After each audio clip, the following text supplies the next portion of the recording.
ये सब बैठ के यहाँ बात करी। हमारा एगो दोस्त यहाँ रहला, ओका से मिल के बतानी।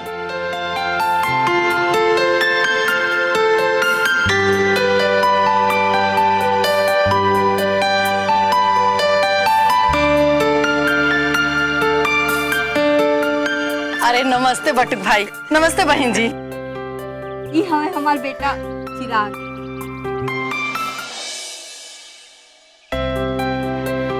आई जना आई।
माफ करब, हमार वजह से ये दुर्घटना हो गई।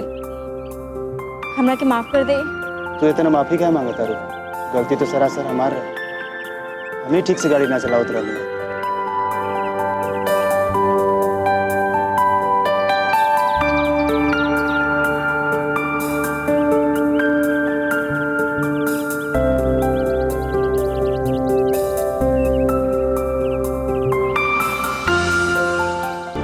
अरे बाप रे, रवा के तो चोट लागल बा। ना छोड़ बा, कोई बात नहीं, ठीक हो जाए।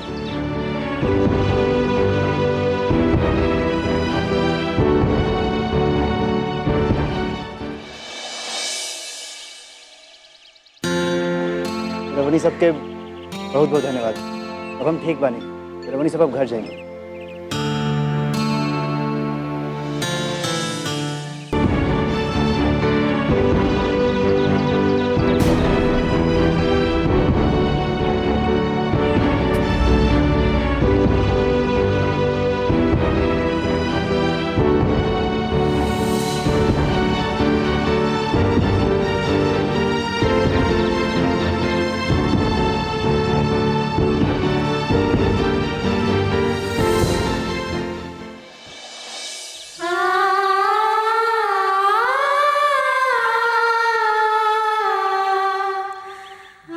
तो काहे इतना परेशान होता रो?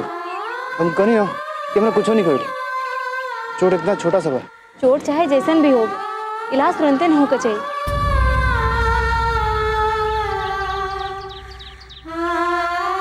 न तो घाव गहरा होए का डर लागल रहेला। और वैसे भी ये सब तो हमार वजह से भइल। यही से ये सब हमार फर्ज बनता।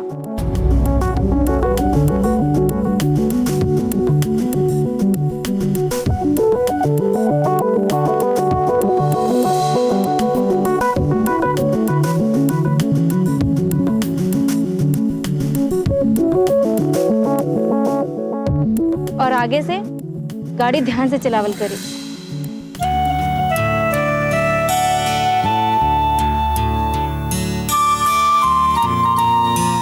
अब हम चलत आने। हम तारा मतलब आपके घर छोड़ दी। रहुआ चिंता ना करी, हम चल जाए।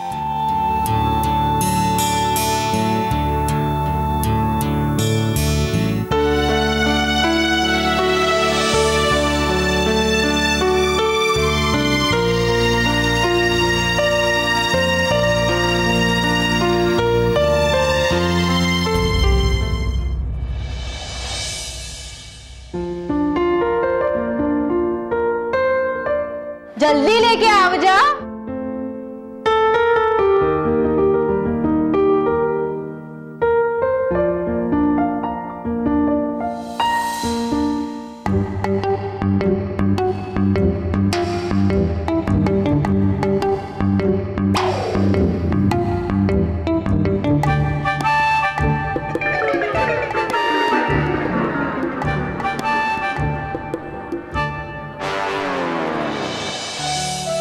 चल बैठ जा तोनिया के।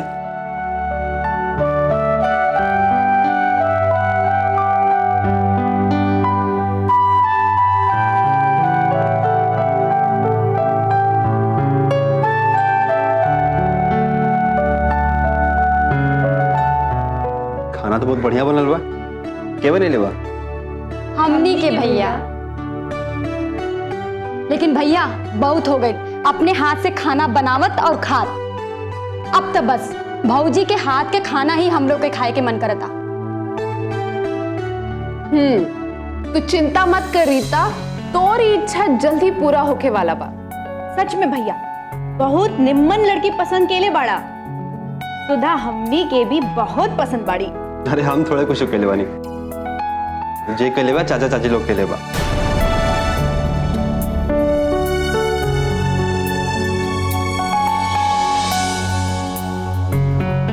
वो लोग के वजह से तो सब भइला।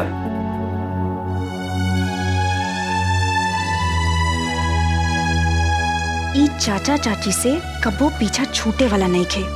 देखियो मरला के बाद भी ई लोग भूत बन के हमनी के पीछे मंडरात रही लोग। अरे अभैयो तो ऊ लोग कोनो भूत से कम थोड़े ना बा। सही कहतारू तू। अच्छा भाई जे भैया दहेज लेवे से मना कर दिले ना तो ई लोग दहेज के आड़ में आपन उल्लू निम्मन से सीधा कर लेती।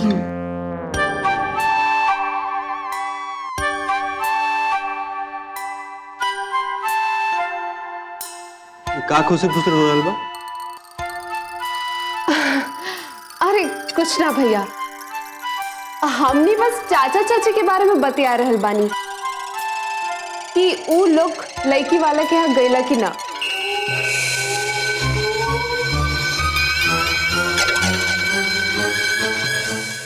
हम पूछतानी कैसन बिया राउर बेटी। यहाँ लड़का वालन के देखते बड़ बड़ लड़की के बोलती बंद हो जाला, लेकिन राउर बेटी तो लाउड स्पीक करने खन बाजे लगल। तो का अजीत बाबू ई रिश्ता खातिर मना कर देनी है का? अरे अजीत के छोड़ी, ओकरा से ज्यादा ओकर पांचों डाइन बहिन। हमार मतलब है कि देखिए अजीत के पांचों बहिन नाराज रही। वो तो इतना ज्यादा भड़कत रही असल कि सुधा के सबक सिखावे खातिर यही जावे के प्लान करत रही असन। हाँ लेकिन हम अपन दिमाग लगा के ओखनी के रोक दी। खाली रोकनी ना, अजीत पांचों बहन के समझैनी बुझैनी कि भाई भड़के के बजाय देख तो लग सुधा के अच्छाई के देखा। अब उनकर बेचारी के जवन मन में आयल दिल में आयल साफ साफ कह देलक। अब एकरा मतलब यह न भइल कि दिल के सच्चा अच्छी और समझदार लड़की बिया। अब देखिए ऐसने लड़की हमनी के परिवार खातिर आदर्श बहू बिया। तो फिर ये सब सुनला के बाद अजीत बाबू का कहनी है? अरे वो बेचारा का कही, हमरा समझौला बुझौला पर मान गई। ऐसे भी हमार भतीजा हमार कोनो बात ना काटेला भाई।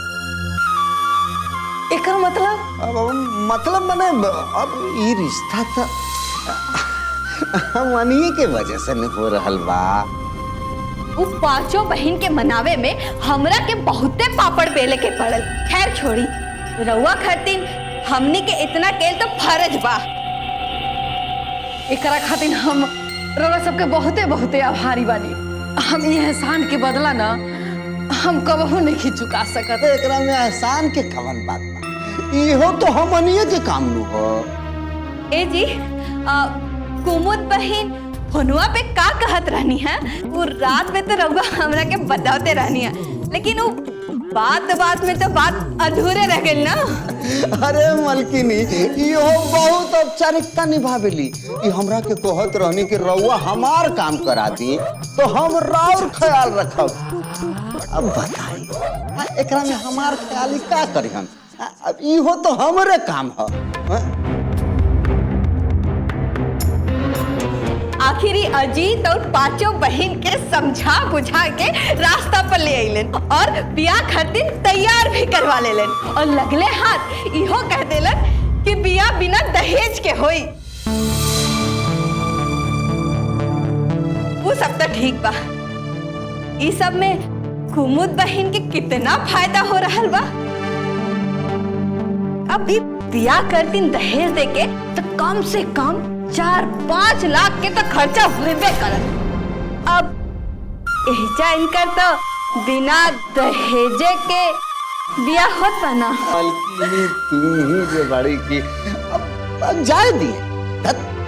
अरे ना ना बटिक जी, जौन रौरा सब दोनों प्राणी हमारा खातिर कैले बानी उ अपन सगो का करी, यही खातिर नु हम रौरा सब के ना कुछ भेंट देवे के चाहता नहीं। अरे तनिका रुकी, हम अभी आवत ठीक न।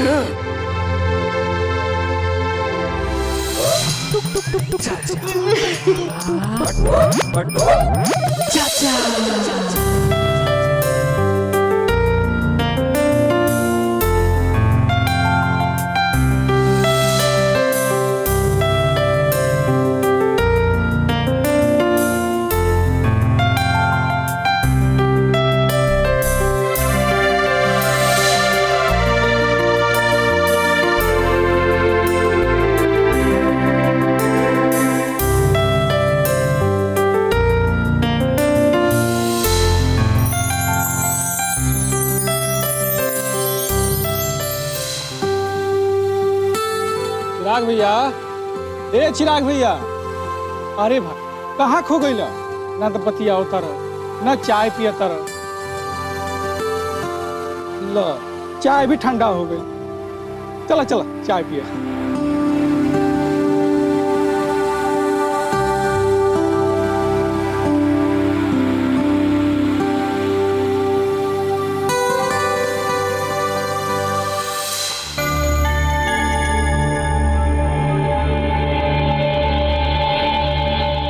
₹5,000 रख ली रो, छोटा सा भेंट समझ।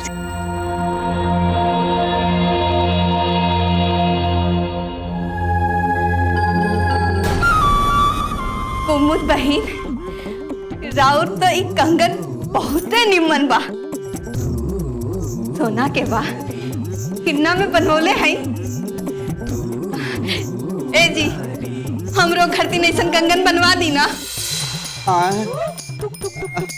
भैया गे भैया, ए मलकिनी तो सोना के हो, अब इतना महंगा हमरा से कहाँ से बनी भाई?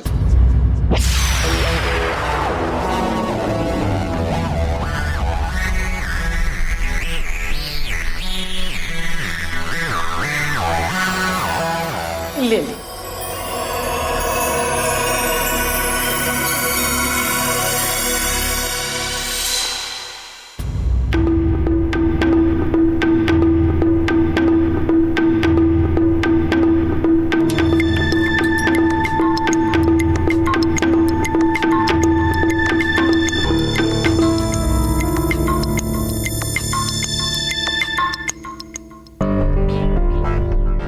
आ गइलू सुधा, और तनी बाहर कपड़ा डालले बानी सूखे के, तनी ला देना।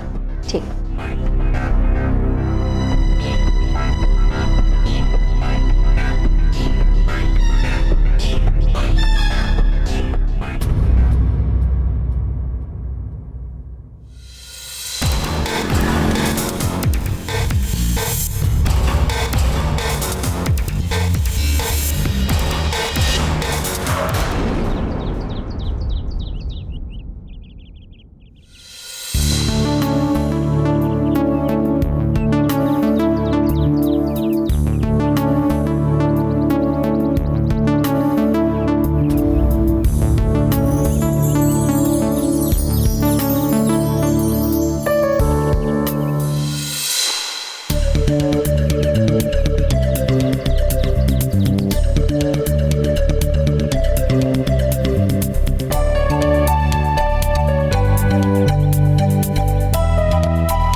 एजा?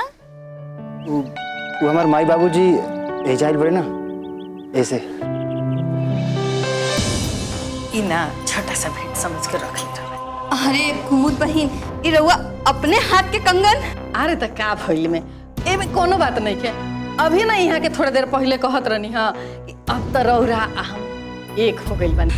तो रख ली ए जी, ये अपने जेब में रख ली ना, रख ली ना।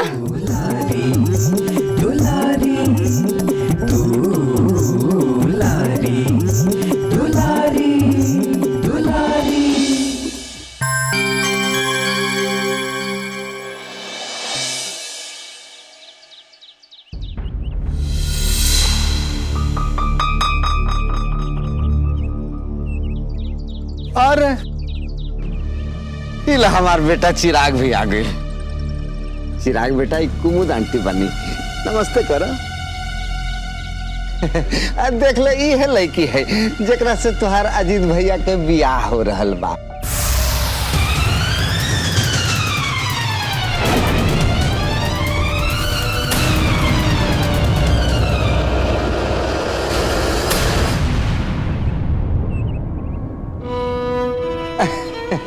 अब चलत है, इजाजत दी, प्रणाम।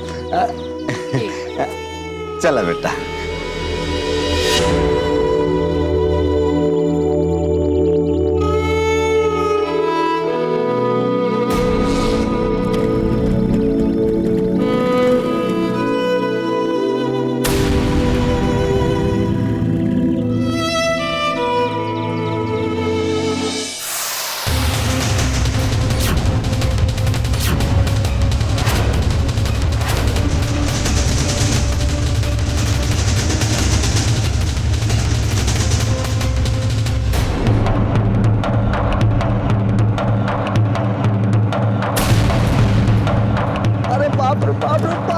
अरे बाबू, मैया रे मैया, मैया प्राण ले लेलस। अरे बेटा, हटिया तो हवाई जहाज में काहे खातिर उड़ावे ले रे?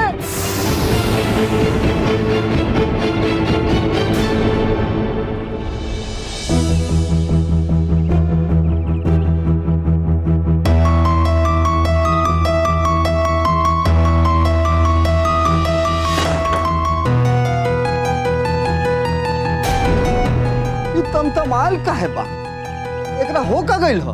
पुनपुन शहर अपना कोनो दोस्त के पास गई रहला, बुझा तो ऐजा कोनो बाता सुनी हो गई। खैर छोड़िए एकरा के, बाद में बतिया ले। चली पहले अजितवा के खुशखबरी दे दिया जाए। हाँ हो, चला चला।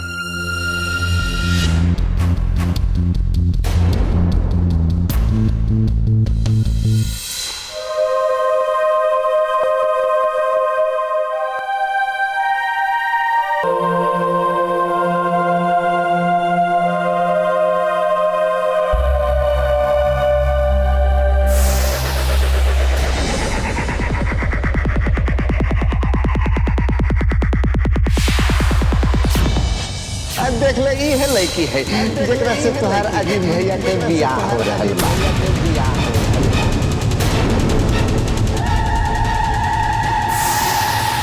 देख ले ई है लड़की है जेकरा से तुहार अजीत भैया के बियाह हो रहल बा।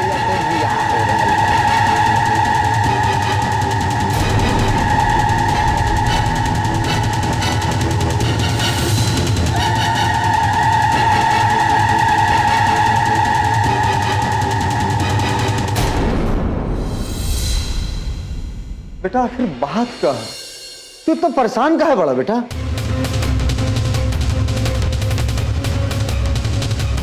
सुधा जेकर वो नहीं अजीत भैया खातिर पसंद के लिए बानी, असल में वो हमारा पसंद दिया।